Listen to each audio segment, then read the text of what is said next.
Bienvenue sur ma chaîne Le Labo des langues d'Emma et aujourd'hui on se retrouve pour une nouvelle vidéo sur ma playlist voyage. J'espère vraiment que vous appréciez ces vidéos sur la thématique des voyages. N'hésitez pas à laisser un commentaire pour le préciser et si ce n'est pas déjà fait, à vous abonner à ma chaîne, ça me fera énormément plaisir. En tout cas, moi je suis à fond voyage.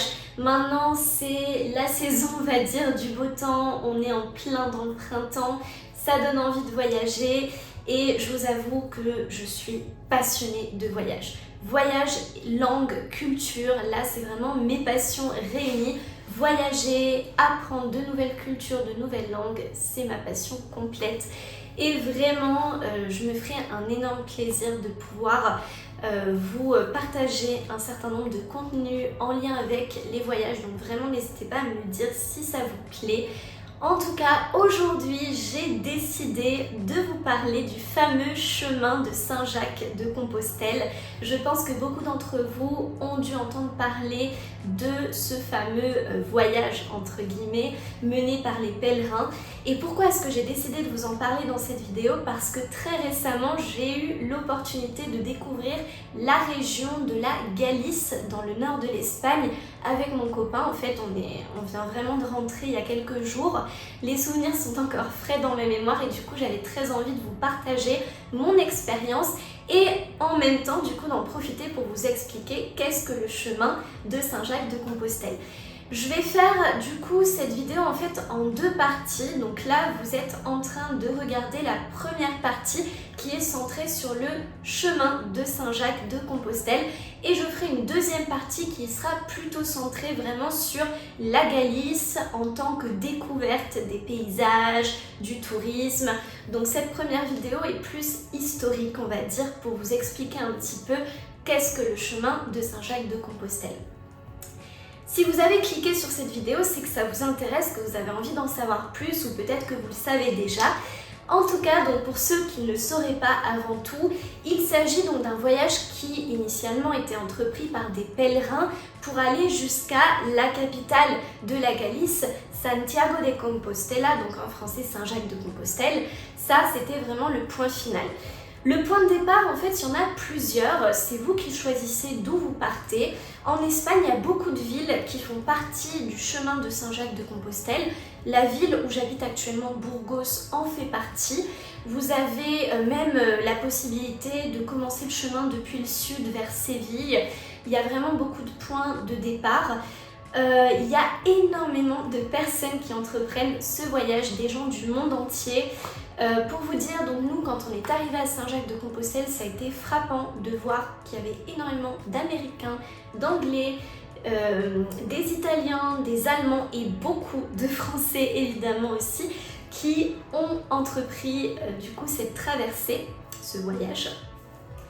Et j'ai également connu une dame en France, donc quand j'étais à Bordeaux, que j'avais l'intention de prendre un bus jusqu'à Burgos.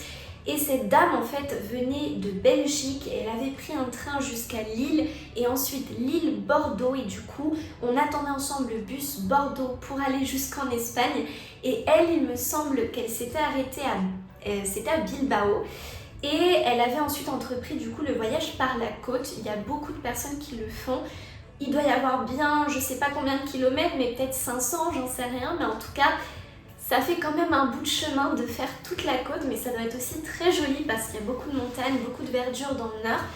Pour vous dire, de là où je suis à 500 km, puisque c'est ce qu'on a fait en voiture, donc rien que ça, si vous marchez bien, admettons une trentaine de kilomètres tous les jours, sans vous arrêter, croyez-moi qu'il vous faudra bien 2 semaines pour y arriver et il faut être motivé parce que allez, vous faites ça une journée ou deux, mais arrivé au 3e jour, se dire que vous allez devoir faire ça pendant 2 semaines, autant de kilomètres, c'est quand même, ça exige une certaine motivation.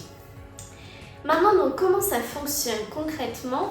Donc les personnes qui décident d'entreprendre ce voyage vers Saint-Jacques-de-Compostelle, donc comme je vous l'ai dit, en fait elles peuvent commencer d'où elles veulent, il n'y a pas vraiment de contraintes, elles peuvent commencer qu'à 100 km, elles peuvent commencer à 500 km. Et l'idée en fait, c'est que l'idée de départ, les croyances populaires veulent que à l'issue de ce voyage, le vœu que vous auriez déjà fait en amont se réalise. De fait, on a une collègue de travail de mon copain qui a entrepris ce voyage avec pour vœu de tomber enceinte et qui, juste après, le voyage est tombé enceinte. Bon, on va dire que c'est un voyage très mystique, très religieux et moi je trouve que c'est quand même une jolie chose finalement de se dire qu'on va se faire... voilà, on a un vœu qu'on aimerait absolument qu'il se réalise et pour qu'il se réalise, on va mener ce long voyage, faire des sacrifices, beaucoup d'efforts pour y parvenir et arriver à Saint-Jacques-de-Compostelle. On n'a pas seulement comme récompense la vue de la magnifique cathédrale, mais on se dit que notre vœu va se réaliser, a priori. Moi, je trouve que c'est quand même un très beau principe. Et du coup, donc pendant ce voyage, vous êtes là avec votre gros sac à dos, votre sac de couchage et vous allez évidemment devoir demander un toit, un abri, un endroit où dormir auprès d'auberges. Évidemment, ici en Espagne, ils ont quand même l'habitude. À partir du moment où vous avez votre sac de couchage, généralement on vous accepte et vous allez être là, peut-être au milieu de plein d'autres gens qui dormiront avec vous.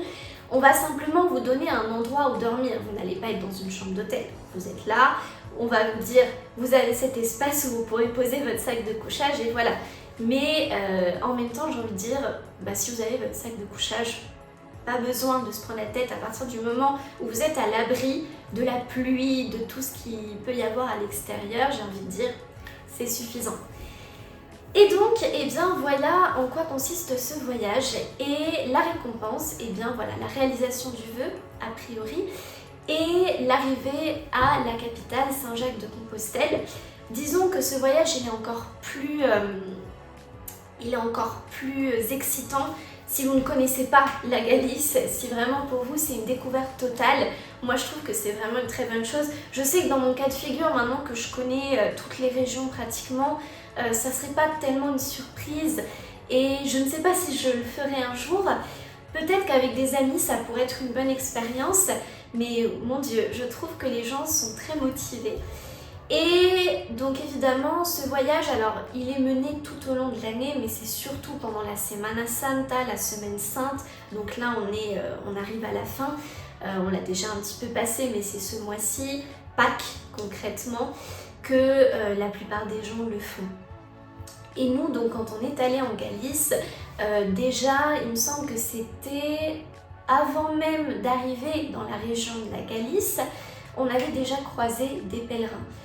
C'est quelque chose de totalement normal là-bas d'en voir énormément et j'étais très surprise de voir qu'aussi loin il y avait déjà beaucoup de pèlerins qui étaient là à avancer et ça me faisait de la peine de me dire que mon Dieu, ils avaient encore un long chemin devant eux, mais je trouvais ça très beau d'entreprendre ce voyage. Voilà, donc vous savez à présent tout sur le chemin de Saint-Jacques-de-Compostelle.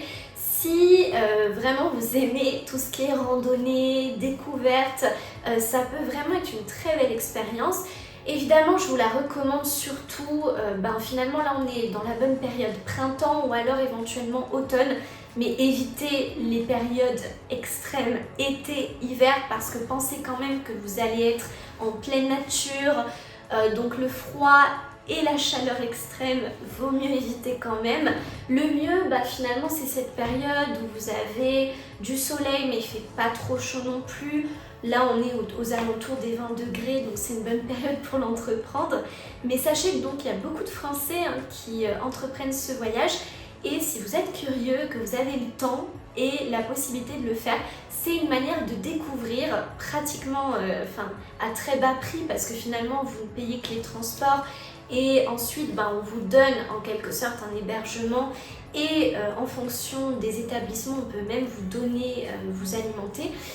Donc c'est aussi une expérience très très bonne pour ceux qui n'ont pas un grand budget et qui veulent voyager. Voilà, donc j'espère que cette vidéo vous aura plu. Si jamais c'est le cas, n'hésitez pas à laisser un like à cette vidéo, à vous abonner à ma chaîne et à voir la partie 2 qui arrivera dans quelques jours. Ciao ciao!